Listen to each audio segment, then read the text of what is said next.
Well, there's a certain zaniness to Frank. There's a streak of him, the clown and entertainer, and he can bring it down intellectually in a flash of an eye if he wants to. He's willing to get in there, get his hands dirty, get involved, or he will not give up on you, and he will continue to pound away until he gets what he wants. He tells it like it is, and it's just, sometimes it's not what you want to hear.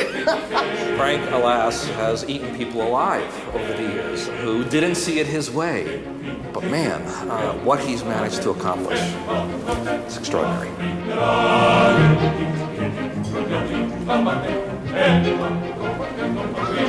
I still had the original image of the first opera I ever saw of the Salmaggi Opera Company in Brooklyn. And it was like a production right out of a comedy. The soprano raises her right hand, that means something's afoot.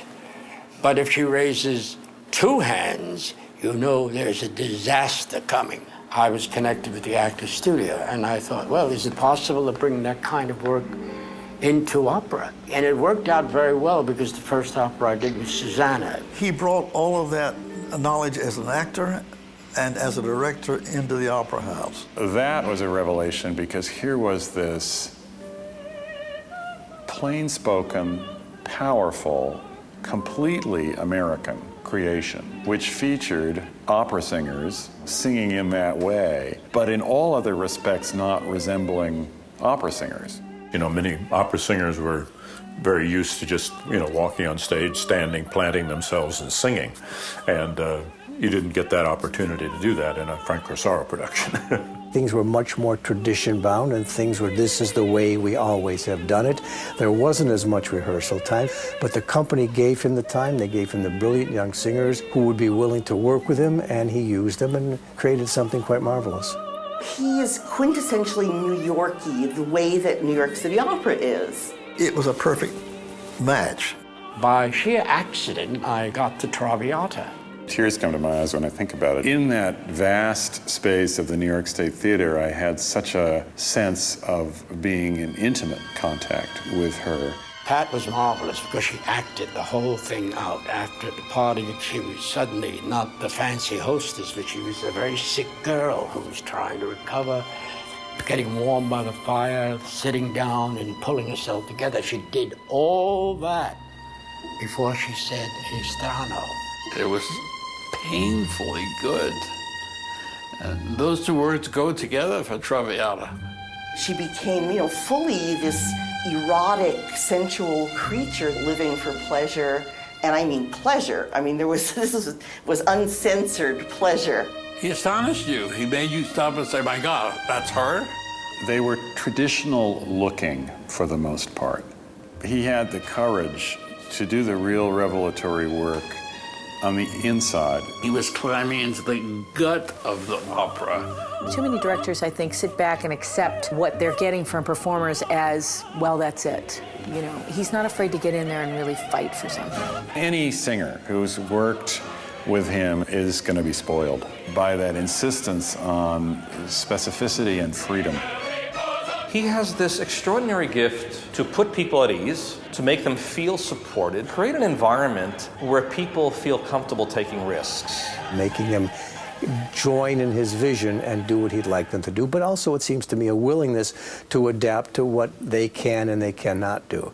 I sometimes see singers who get vocal problems, and I recognize that very often it's not a vocal problem, it's an acting problem. They don't know how to do certain things, so they overload the voice to do it. Because when the actor speaks fully, he is singing. And the singer, when she is singing and allows herself to express her sense of what it's about, she is speaking. He also had an uncanny ability to find a clear voice with operas that were very difficult to define. I loved film, and I thought film had an integral part on the stage in some way, amalgamating the two. And I read about the Macropolis case, and I realized that was the central idea of the film, to capture her many lives. The lives of a woman who had lived for 365 years. Here was someone that was blowing the roof off the Opera House by incorporating moving images 40 years ago. And in one scene, Marilyn Niska, to demonstrate what her life had been with this particular cat, knocks her clothes off and turns her back to the audience, and you see all these scars. Marilyn Niska said to me that he totally transformed her, and a soprano with a great deal of personal ego. But she submitted herself to Frank because he just was ahead of her. But the thing I think most people don't know is the fact that he has a very strong sense of an overall visual production.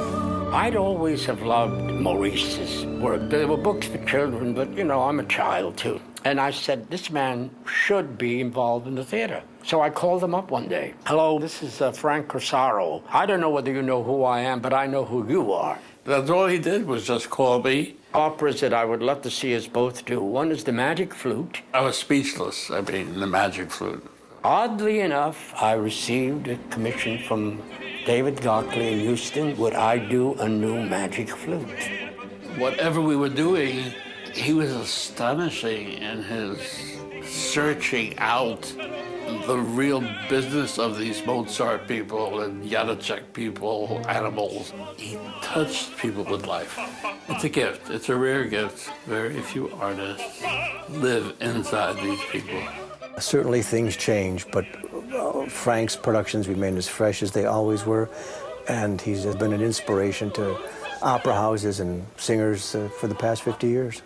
He is a real national treasure for American opera, and it's been such a pleasure and a joke a minute sometimes working with him and still working with him. I think the greatest luck of my life was to work with this mensch, humane man who adored opera and was not afraid to show it for what it was.